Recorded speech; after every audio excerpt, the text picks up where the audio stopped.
Hey, Clemson family, it's almost time for the Tigers to chase their 7th ACC Championship in 8 football seasons, and it's going to be a rematch of the 2015 game. I'm Daniel Shirley. It's also ACC basketball time as the Tigers open their conference schedule on Friday against Wake Forest. But first, let's talk football. Still pigskin season around here. I'm Bill Zimmerman. Welcome to episode 46 of the Reign Supreme Alway podcast. Thanks to the thousands of you who've been making us one of your sources for analysis of the Tigers in 2022, both on the major podcast apps and at youtube.com/Clemson Kickoff. Let's get to it as Clemson's about to take on North Carolina. And I don't know that the Tigers can solve what's ailed them in the second half of this season, the ways that they've regressed, but they do have to at least cope with those things better than they did against Syracuse, against Notre Dame, against South Carolina, don't they? It's a troubling trend, what we've seen from the team. I think we talked about this a little bit the other day that, that last year it felt different at this time because it felt like the team was getting better and progressing in the right direction. It wasn't great. It wasn't perfect, but they were progressing and got better from, the slow start till the end of the season. This year, it feels like it's going the other way where, everything was good. It wasn't great, but they were okay the first half of the season. And now the two losses, especially the loss Saturday to South Carolina. And, we heard Dabo say that it's unacceptable to lose to South Carolina. I was glad to hear Dabo say that because it was unacceptable, at least the way it happened, having a 14-0 lead and then kind of falling apart after that. So let's see if Clemson can get those things straightened out. Hopefully they will Saturday before they play North Carolina and play much better and play focused and play with fundamentals. But I don't know how much confidence I have in that. I know that I'm obviously a lot more negative about this than you are, but I don't have a whole lot of confidence that they can turn around what we saw against South Carolina and win this game on Saturday. I think the disappointment for me, you mentioned the trajectory of the season. They showed so much hope. They showed so much ability, not just hope, but ability. They executed well. They were running things right, offensively and defensively, for the most part, not entirely. They started to solve the things that they weren't getting right. They did improve the passing game when they had the ball. They did improve the ability to stop the pass, both short with the screens that plagued them immediately out of the season, and then the deep shots after that came perhaps, or we thought at the time, from overcorrecting to stop the screens. And they had that balance on defense. They had that balance on offense. Did a great job to control the game against NC State and win it. Did a great job to control the game against Florida State and win it. But it was a razor-thin margin, apparently, because the turnovers have absolutely changed things. I think maybe if there's a specific lesson from the South Carolina game, do what works. If you're going to be too one-dimensional on offense, favor what is working. Don't try to jumpstart again and again and again what isn't working. They just weren't throwing the ball well. The receivers weren't hauling the ball in, but the run game was working. So go ahead and do that. I know that the trend through years and years and years since Clemson started making the playoff, and even before that, balanced offense, make the defense respect all options. But you know what? North Carolina's defense is pretty bad against the run. It's even worse against the pass, I understand. But they should not be able to stop Will Shipley, Phil Maffa, and DJ Uiagalelei. Run the ball. Tell them to protect the ball when they're running with it. Control possession. Keep Drake Maye and that offense off of the field. Complementary football. That's what that's all about, right? North Carolina is 117th in total defense out of 131 schools. And that includes 91st in rushing defense. Well, let's see what we saw last year. Remember the end of last year where they just kind of put stuff together to win the games, and they ran the ball and won games that way. And they weren't explosive and they weren't flashy, but they were efficient and they got the job done. That's what you want to see. I know we want to see the exciting, high-flying, powerful offenses of years past. That's just not what this program is right now. But what it can be is fundamentally sound and efficient and focused and all those things. And it didn't feel like it was that Saturday. I mean, the turnovers, and look, only one of the turnovers was on offense. So, we can't blame the offense too much for the 3 turnovers. But there was just a missed opportunity to just say, okay, look, you can't stop the run. We're going to run the ball right down your throat. And you can't stop the wide run. We're going to keep giving it to those guys until you figure out a way to stop it, and then we'll adjust. But it felt like Clemson's coaching staff adjusted when it didn't need to adjust and got away from what was working. And that's a bad mistake. And you just hope that those things don't happen again this week against North Carolina. Always puzzling to me whenever that happens. By the way, follow us on social media at Clemson Kickoff on Twitter and also on Instagram. Well, let's talk of defense also. How often does this come up? Stop chasing the big highlight play, prioritize the teamwork play. You want to crush an opponent? Here's how you do it. You beat them. The way to crush South Carolina last week would have been to win by 1 and to hand them their 8th straight loss. It doesn't have to be a 40-point loss when you're on a streak. Win by 1. Look how Clemson is crushed by a 1-point loss. You could have turned the tables and done the same thing. And that's the same theory that will apply to North Carolina, a team that is on the rise after a bad year last year. Mac Brown is trying to build that team in the image of what Dabo Swinney has done at Clemson. He's said it very outwardly numerous times. Well, how do you stop that? You keep them from winning the conference. Right. You win the conference, and that's the focus now. Will that make us forget about the South Carolina loss if Clemson wins on Saturday? No, it won't. Not for a lot of Clemson graduates and fans, alums, however you describe yourself. It's going to be hard to get over the South Carolina loss. For me, it is because everything that was on the line in that game. If you win that game, you keep your playoff chances alive. You keep your home winning streak alive. You keep the streak against South Carolina alive. And you couldn't finish when you had a 14-0 lead. All of that stuff makes that way more troubling than, it's just a loss in a rivalry game, right? I mean, there was so much on the line. And it didn't feel like this team realized that. I know they did, but they didn't live up to that. But if you win Saturday, you get an ACC championship. You're back on top of the conference. All of that stuff is out there, and it's great. And you go to the Orange Bowl as opposed to some second-tier bowl.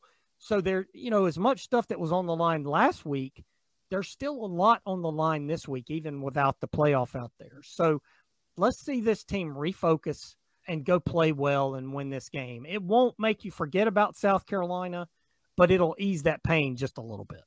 I said it last week. It proved wrong against South Carolina, but it really is not easy to sustain drives against this defense when it is at its best. Now, what South Carolina did to undo that was to just beat them over the top, the way Louisiana Tech did, the way Wake Forest did. They got that fixed once. They're going to have to get it fixed again. And I know the secondary is more beat up than it was back then, but they've got to go back and relearn those lessons and apply them the best they can right now. Drake Maye, North Carolina's quarterback, this is a guy who could win the Heisman. His main target is wide receiver Josh Downs. That's got to be a connection that they find a way to take away, whether that is through pressure that keeps Maye from finding Downs on the field, and then also the ability of the secondary to contain, break up passes, bring him down quick when he does get the ball, right? For sure. Look, he's a better quarterback than Clemson saw last week. I think, Spencer Rattler's had 2 great weeks, just great weeks. Drake Maye's a better player. This is a better offense than what Clemson saw last week. So that's a little troubling in that they couldn't stop what they saw last week. Can they stop it this week? You have to play better. You have to have better focus, better fundamentals. And you heard Dabo Swinney and Wes Goodwin talk about having better eyes in the secondary, that you can't jump the wrong routes and you can't make those kinds of mistakes. But Bill, I don't know that it feels like the defensive issues are just a 1-week thing. I know they've been better, but these happened early in the season as well with, some of these mistakes that were being made. So can you fix that in 1 week? That's going to be huge this week because he's a really good player and he's a talented player and he's versatile and he can run it a little bit. He is the leading rusher. They have got to keep him under control because if they don't, this could get really, really ugly Saturday night. Check out our homepage, clemsonkickoff.com. You can hear archives. All our episodes are up there, including how we projected things would go for the Coastal Division in the preseason. And Daniel, you had picked North Carolina to win that division. I picked someone else, shall we say. So this is a matchup that you've anticipated. But what's different about it now, looking at it, than you would have thought during the preseason? Well, I got one right. I'm patting myself on the back here. Nobody can see it as we're here on the podcast. Look, the thing that's different right now for me is how the defense played Saturday. Like if the defense had played well, I would have no doubt Clemson would win this game. But I don't know that I trust the defense. I don't know if I trust the game plan. I don't know if I trust the execution, and I'm not in the meeting room, so I don't know what went wrong Saturday. But it was not just the offense. I know everybody wants to look at the offense and the quarterback play and complain about the scheme on offense. That's fine, and that's justified. There were a lot of issues with the defense as well. And there have been issues with this defense all year. And Bill, it's not the same issue every week, right? You remember the Wake Forest game, they couldn't stop anything. The Notre Dame game, they couldn't stop the run, even though the offense did give up the 2 picks and the punt block didn't help. But they could not stop the run against Notre Dame. There's been some troubling trends on this defense all season. I know there's been injuries. You can't deny that. Defensive line's been banged up, it seems like, the entire season. The secondary's had injuries. The linebackers have injuries. But every team has injuries at this point. So you can't use those as excuses. They just have to play better. They have to play with better fundamentals. They have to play with better focus. And now they're going to face what Dabo Swinney called the best offense and best quarterback they faced all year. That doesn't lead to a lot of confidence going into this game Saturday night. The trend is not good. You can't argue that it is. But again, look at the body of work, not just this season, but overall through recent seasons. The Tigers tend not to let one loss snowball into several. I mean, look how bad they were against Syracuse, then how bad they were against Notre Dame. Nearly let Syracuse beat them, did let Notre Dame just road grade them, and then bounce back, managed to beat Louisville. Obviously, you were able to beat Miami, where things are just, spiraling out of control.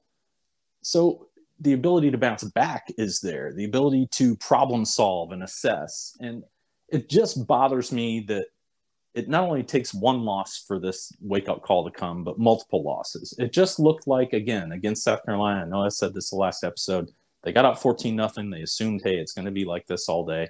And then it isn't. So figure it out, Let that embarrassment kind of fuel you a little bit, but let it fuel you not into overplaying the opponent. Instead, let it fuel you into preparing to do things the right way, to understanding what went wrong, and to get it right this time, and to hone those instincts so that when you're on the field, your instincts take you in the right place. Easy for me to say, right? I mean, they've got a much harder challenge to actually make that happen. We're also not, and I know this is frustrating you, and I'll go ahead and bring it up, but we're not really hearing straight answers from the coaching staff. And I think back to years ago when the manager of the Cincinnati Reds, Brian Price, kind of went off, and he did so far out of control. But he said, hey, it doesn't help his team one bit to actually share what's going on in his locker room.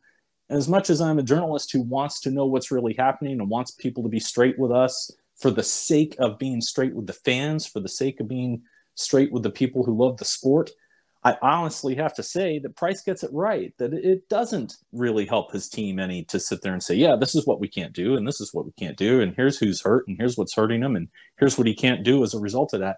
Make the other team figure it out on tape. And yeah, they probably will figure it out from the tape. The other coaches didn't all just fall off the turnip truck or anything. They're not idiots.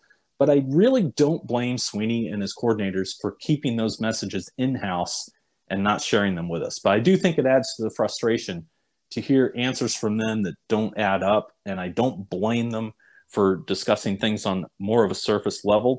Yeah, it makes us a little puzzled as fans or frustrated as fans or journalists trying to assess everything.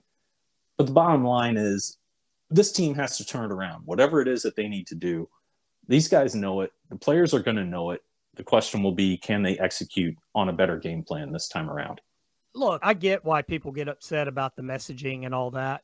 You know what? As a football fan, I don't care about any of that stuff as long as you win games and you fix the problems in the program. And Bill, how long have we talked about turnovers?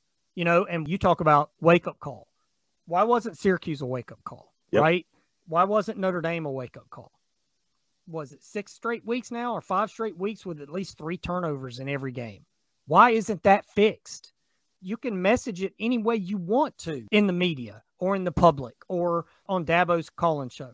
Whatever. I'm okay with that. But why does it keep happening? That is what troubles me. It's not the messaging or the public persona or any of that stuff. I don't care about that stuff.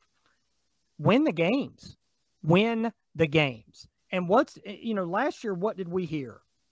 We're going to do whatever we can to win the game. And however we have to win the game, that's what we're going to do. And then Saturday, you heard Brandon Streeter say, well, he was trying to get the receivers' confidence. Well, get receivers' confidence during the week. Win the game. Why was the game plan not to give the ball to your best two players on offense in the fourth quarter? That's poor execution. If it's because it's run-pass option, then stop running run-pass option. Give the ball to the best two players and try to win the game. That should be the focus of everything. But that didn't happen Saturday, and that's why, I know that people like to blame the players and you want to blame the quarterback and all that stuff. I'm more worried about the game plan and the execution of the game plan last Saturday. And to me, that goes back to what was going on in practice. Was the team not prepared? Was it not coached well enough? Was it not focused? I don't know. I wasn't there. But obviously something wasn't right for the way this team performed after it had a 14-0 lead. Will that get fixed before Saturday? If it is, then yes, they're going to win the game. If it's not, they're going to lose again. And they're going to be 10-3. And then you go to a bowl game, and will it get fixed before then? Maybe. And then you win 11. Okay, you won the bowl game. You're 11-3. That's great. But what happens if it's not fixed? So what confidence do you have that it's going to get fixed this week or into the bowl game? I don't know, as a Clemson fan, how much confidence you can have. Be sure to follow us during the game on Twitter. Got pretty interesting last week. Could again this week at Clemson Kickoff. Well, let's switch over to hoops as Brad Brownell's squad begins ACC play already. It feels mighty early to me, barely December, but Friday night, the Tigers will play host at Little John Coliseum to the Wake Forest Demon Deacons. Yeah, it is early. They're 6-2. The South Carolina game stings. Losing that game the way they lost it feels like a missed opportunity.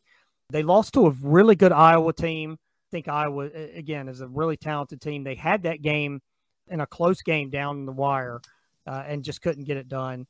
And P.J. Hall didn't play much, and that hurts. And then, look, Tuesday night, I think they beat a pretty good Penn State team and, tried to let it slip away there at the end. They had the lead, and then Penn State was able to force overtime. But they showed some resilience, showed some fight, and they won that game. And now they jump into ACC play, and we'll see, where they can go from there. I thought if P.J. Hall is healthy, I think this team has a chance to maybe sneak into the NCAA tournament. But they're going to have to play kind of with the hair on fire and with everything they've got. And, they're not the most talented team in the conference. I don't think anybody would argue that they are, or even maybe in the top 3 or 4. But, there is talent there. I like P.J. Hall's game, obviously. I love Chase Hunter's game. I know he didn't play as well against Penn State, but he had played really, really well the first few games of the season. So, we'll see. But this is a chance to get off to a good start at home in conference play, win a conference game at home, like we said, and then see what happens. This is a game that they need to win. I didn't have a chance to watch that Penn State game, but how did Hall look health-wise? I thought for the first time this year, PJ looked healthy. He looked like himself. He looked like he had that bounce that he usually plays with, and that was good to see on Tuesday against Penn State. Hopefully he'll have that against Wake Forest. Brad Brownell pointed this out, that PJ's kind of an exuberant player. He plays to the crowd. I mean, he's energetic, right? And the first few games of the season, it looked like he didn't have that energy. He didn't have that persona that he plays with. And he had it Tuesday. Now, he's on a minutes limit. He's not playing the full 40 or 35 or whatever. They're trying to limit his minutes because it's a clear that he's not 100%. But having him on the court for 20 minutes, 25 minutes at whatever percentage he is gives this team a big lift. So, we'll see. Hopefully Chase Hunter bounces back and plays better on Friday, because I think he might be the key to this whole thing for this team. Should be a good game and should give us a preview of what to expect. What have I always said about basketball, Daniel? Wake me up when ACC play starts. Well, there may be a couple games in between this one and the meat of the ACC schedule, but this is kind of when you start to see what a team's really all about. And really, I feel like part of that was it takes until maybe mid-January or even early February to see if a team can really put all the pieces together and then make a run. And with the size of the tournament in basketball, you can make a late run and end up having a very successful season in the eyes of most college basketball followers. So this will be a little sneak preview, so to speak, a little trailer maybe for what to expect out of ACC play for the Tigers men's basketball team. Give us a subscribe on YouTube. Give us a follow in the major podcast apps. We will keep you posted on football and basketball as things unfold. Even after the North Carolina game, we'll be into the bowl picture, and signing day will not be that far away after that. We are glad you found us, Clemson family. Follow us on social media, on Twitter and Instagram at Clemson Kickoff, and check out our homepage, clemsonkickoff.com. Well, until that next episode recapping Clemson against North Carolina for the ACC title, I'm Bill Zimmerman. I'm Daniel Shirley. Go Tigers.